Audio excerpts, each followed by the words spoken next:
그를 병상에다 던지겠다. 그와 더불어 간음하는 자들도 그와의 행위를 회개하지 않으면 큰 환난을 당하게 될 것이다. 그리고 나는 그의 자녀들을 반드시 죽게 하겠다.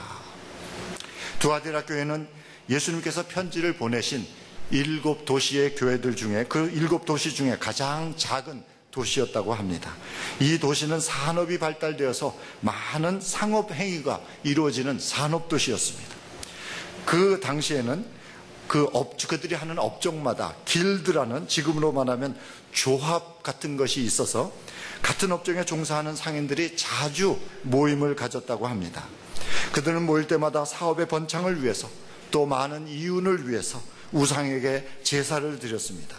그리고 그들의 관습에 의해서 우상의 제물을 먹고 술을 마신 다음에는 신전에 있는 사제들과 음행을 하곤 했습니다. 이런 문화적인 배경 속에서 살고 있는 두아디라 교회의 성도들은 갈등을 하였을 것입니다. 길드라는 조직에서 빠져나오자니 사업을 할 수가 없었고, 그 모임에 소속되어 있으면서 성도로서의 순결을 지킨다는 것은 대단히 어려운 일이었기 때문입니다.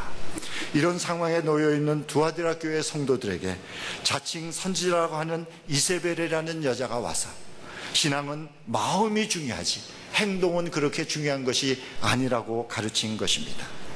그렇지 않아도 중간에 서서 양심의 가책을 받으면서 어쩔 수 없이 길드 모임에서 동료들과 조금씩 어울리고 있었는데, 이세벨의 가르침은 그런 성도들에게 마음 놓고 우상 숭배와 음행을 하게 하였던 것입니다. 구약 성경에 나오는 이세벨은 이방 여인으로서 이스라엘 왕 아합의 왕비가 됩니다. 이세벨은 아합 왕에게 시집을 올 때 자기가 섬기던 우상인 바알신을 가지고 와서 아합 왕뿐만 아니라 온 이스라엘 백성으로 하여금 그 바알신에게 절을 하게 한 여인입니다. 그들은 여러 가지 신들을 섬기고 있는 다신교 사상을 가지고 있는 백성들이었습니다. 이방인들이었습니다. 바알은 그들이 섬기는 신들 중에 하나로서 비를 내리게 하는 그러한 신이었습니다. 이스라엘은 농경사회였고 그들에게 비는 풍요로운 삶과 밀접한 관계가 있었습니다. 그래서 이스라엘 백성들은 자연스럽게 여호와 하나님도 섬기고 바알신도 섬기게 된 것이었습니다. 이 사건을 보고 하나님께서 엘리야를 보내셔서 여호와 하나님께서 정말 비를 내리시는 신인지 아니면 바알신이 정말 비를 내리시는 신인지 그것을 백성들로 하여금 깨닫게 하기 위해서 갈멜산에서 그 대결을 하도록 하셨습니다. 그것이 바로 갈멜산의 유명한 사건입니다. 행동이 순결하지 못한 사람이 마음과 생각이 순결하다고 볼 수가 없을 것입니다. 일단 성도는 보이는 행동이 깨끗해야 합니다. 상스러운 언어를 마구 써대는 사람이 마음이 깨끗한 사람이라고 할 수 없겠죠. 뉴욕시가 범죄와의 전쟁을 선포하면서 제일 먼저 한 것이 무엇인 줄 아세요? 도시 벽에 낙서를 지우고 도시를 깨끗하게 한 것입니다. 경찰들이 제일 먼저 한 것이 경찰들이 경찰 제복을 입고 나와가지고 지하철에 들어가서 지하철의 낙서들을 다 지웠어요. 낙서들을 지우고 거리를 깨끗하게 청소를 하였더니 범죄가 50%나 줄었습니다. 사람들은 깨끗한 곳에 쓰레기를 버리지 않습니다. 쓰레기가 쌓여있는 곳에 쓰레기를 버립니다. 안을 깨끗하게 하기 위해서 보이는 것을 깨끗하게 하는 것은 지혜입니다.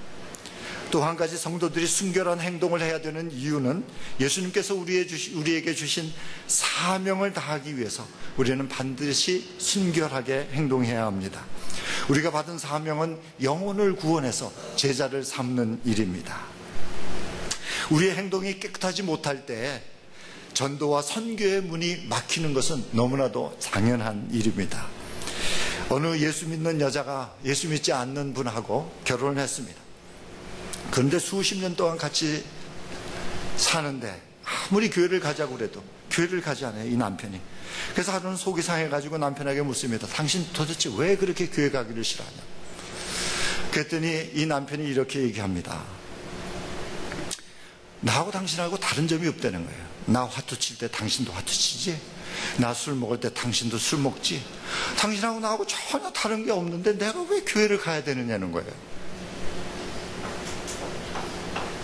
전도 차원에서 우리의 행동 하나하나가 얼마나 중요한지를 알아야 합니다. 믿지 않는 사람들이 우리의 행동을 유심히 지켜보고 있다는 사실을 우리는 알아야 합니다.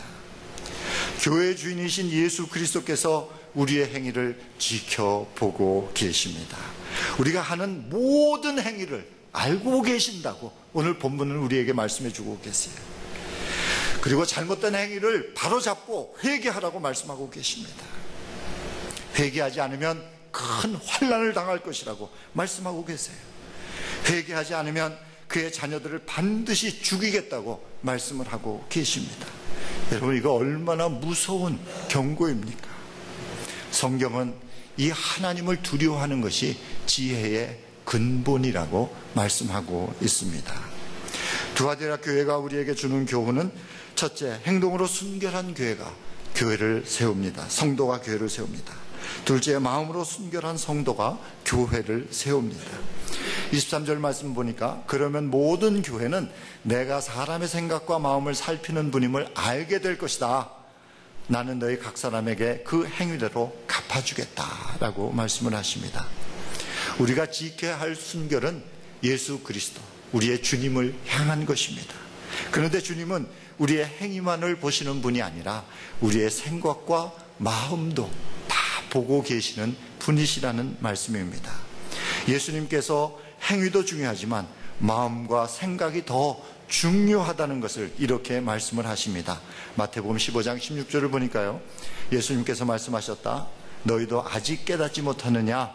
입으로 들어가는 것은 무엇이든지 뱃속으로 들어가서 뒤로 나가는 줄을 모르겠느냐? 그러나 입에서 나오는 것들은 마음에서 나오는데 그것들이 사람을 더럽힌다. 마음에서 악한 생각들이 나온다. 곧 살인과 간음과 음행과 도둑질과 거짓 증언과 비방이다. 이런 것들이 사람을 더럽힌다. 두아디라 교회의 일부 성도들이 이세벨의 가르침을 따라서 우상에게 절을 하고 음행한 것의 그 동기를 추적해보면 결국 돈이 우상이 되었기 때문이라는 것을 알게 됩니다.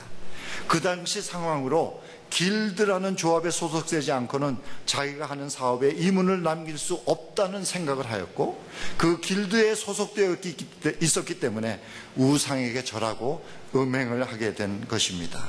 그러나 성경의 가르침은 분명합니다. 하나님의 백성은 하나님만을 의지해야 된다는 것입니다. 이 세상에 어떤 것도 의지하면 안 된다는 것이 성경의 창세기로부터 요한계시록까지 우리에게 들려주시는 일관적인 메시지입니다. 물질은 물려내려며 사람, 자기의 자신의 능력까지도 의지하지 말라고 성경은 우리에게 말씀해 주고 있습니다. 왜냐하면 영원히 서 있지 않을 것을 의지했을 때에 그것이 넘어지면 그것을 의지했던 나도 그것과 함께 넘어진다는 것은 너무나도 분명한 사실이기 때문입니다. 그래서 영원히 홀로 서 계신 하나님만을 의지하라는 말씀입니다. 두아디라 교회 일부 성도들이 이세벨의 가르침을 따라간 이유는 상업조합인 길드를 의지했기 때문입니다. 이 사람들이 길드를 의지하지 않고 하나님만을 의지하려면 어떻게 해야 합니까? 길드가 의지할 것이 못 된다는 사실을 알아야 합니다. 그것을 경험해야 합니다. 우리 하나님의 백성들이 이 세상을 의지하지 않고 하나님만을 의지하려면 어떻게 해야 합니까? 이 세상이 의지할 만한 것이 못 된다는 사실을 경험해야 합니다. 돈을 의지할 만한 것이 못 된다는 사실을 알아야 하고요. 깨달아야 되고요. 남편도 의지할 만한 존재가 못 된다는 것을 깨달아야 합니다. 자식도 의지할 만한 것이 되지 못한다는 것을 깨달아야 합니다. 자기 자신이 가지고 있는 능력과 지혜와 경험까지도 의지할 만한 것이 못 된다는 사실을 깊이 깨달아야 합니다. 이 세상에 존재하는 모든 것이 영원히 서 있지 못하다는 것, 내가 의지했던 것이 넘어지면 나도 그것과 함께 넘어질 수밖에 없다는 것, 그래서 세상을 의지하면 안 된다는 진리를 깊이 깨달은 사람만이 오직 하나님만을 의지하게 됩니다. 이런 진리를 깊이 깨달은 사람이 부르는 찬송이 338장이에요. 천부여 의지없소서 손들고 옵니다. 주 나를 박대하시면 내 어이 가리이까. 내 죄를 씻기 위하여 피 흘려주시니 곧 회개하는 마음으로 주 앞에 옵니다. 이 세상에는 아무것도 의지할 것이 없는 사람, 그래서 오직 하나님 한 분만을 의지할 수밖에 없는 사람, 이 사람이 하나님을 향한 순결한 마음을 지키게 되는 것입니다. 두아디라 교회가 우리에게 주는 교훈은 첫째, 행동으로 순결한 성도가 교회를 세웁니다. 둘째, 마음으로 순결한 성도가 교회를 세웁니다. 셋째, 주 안에서 순결한 성도가 교회를 세웁니다. 21절에서 26절을 보니까 여러분 내용을 좀 세심히 생각하시면서 들으시기 바랍니다. 내가 그에게 회개할 기회를 주었으나 그는 자기 음행을 회개하지 않았다. 보아라, 나는 그를 병상에다 던지겠다. 그와 더불어 간음하는 자들도 그와의 행위를 행하지 않으면 큰 환난을 당하게 하겠다. 그리고 나는 그의 자녀들을 반드시 죽이겠다. 그러면 모든 교회는 내가 사람의 생각과 마음을 살피는 분임을 알게 될 것이다. 나는 너희 각 사람에게 그 행위대로 갚아주겠다. 그러나 두아디라에 있는 사람들 가운데에서 그의 가르침을 받아들이지 않은 사람들, 곧 사탄의 깊은 흉계에 물들지 않은 사람들인 너희 남은 사람들에게 내가 말한다. 나는 너희에게 다른 짐을 지우지 않겠다. 다만 내가 올 때까지 너희가 가지고 있는 그것을 굳게 붙잡고 있으라. 이기는 사람, 곧 내 일을 끝까지 지키는 사람에게는 민족을 다스리는 권세를 주겠다. 자, 이게 무슨 말씀입니까? 이 말씀은 예수 그리스도께서 우리에게 상을 주시기도 하고 벌을 주시기도 하시는 그러한 분이시라고 말씀하고 있습니다. 우리가 하나님만을 의지하고 예수 그리스도를 향한 순결을 지켰을 때 주님께서 우리에게 상을 주시고, 우리가 하나님만을 의지하지 못하고 예수 그리스도를 향한 순결을 지키지 못했을 때 주님께서 우리에게 벌을 주신다는 말씀입니다. 예수를 믿는다는 것은 예수님을 내 인생의 주인으로 모셔드려서 예수님 말씀이 진리라는 것을 믿고 그분에게 절대적으로 순종하는 것입니다. 예수님께서 그렇다라고 말씀을 하시면 그런 줄 알고 그렇게 하는 것이 믿음입니다. 믿음이 뭐 대단한 거 아니에요.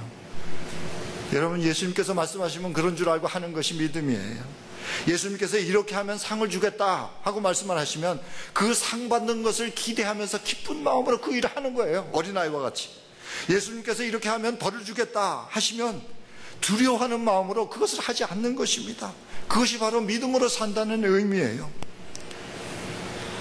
성경은 믿음으로 하지 않는 모든 행위를 무엇이든지 죄로 규정하고 있습니다. 로마서 14장 23절을 보니까 의심을 하면서 먹는 사람은 이미 단죄를 받은 것입니다. 그것은 믿음에 근거해서 한 것이 아니기 때문입니다. 믿음에 근거하지 않은 것은 다 죄입니다 라고 말씀을 하고 있습니다. 여러분, 사복음서를 읽으면서 예수님의 행적을 잘 살펴보면요, 예수님께서 가장 경계하신 죄가 인간의 자기의라는 것을 알게 됩니다. 인간의 노력으로 이루는 자기의 의와 예수 그리스도를 믿는 믿음으로 얻는 하나님의 의는 다른 것입니다. 예수님께서는 바리새인들의 자기의 의를 세리들의 죄와 창기들의 죄보다 더 경계하셨습니다. 그 이유는 자기의가 하나님의 의에 이르는 길을 방해하기 때문입니다. 우리가 순결에 이르는 길도 마찬가지예요. 자신의 의를 위해서 순결을 지키려는 행위는 또 하나의 죄일 뿐입니다. 우리에게 온전한 순결을 요구하시는 하나님 앞에서 스스로 순결할 수 없다는 것을 알고 예수 그리스도 안에서 예수 그리스도의 순결을 전적으로 의지하는 것입니다. 순결해지기 위해서 스스로 노력하는 사람이 아니라 예수 그리스도를 전적으로 의지하는 사람이 되는 것이죠. 예수 그리스도만을 전적으로 의지하다 보면은 우리는 순결한 사람이 될 수밖에 없는 것입니다. 이런 사람이 교회를 세우는 것입니다. 두아디라 교회가 우리에게 주는 교훈은 첫째, 행동으로 순결한 성도가 교회를 세웁니다. 둘째, 마음으로 순결한 성도가 교회를 세웁니다.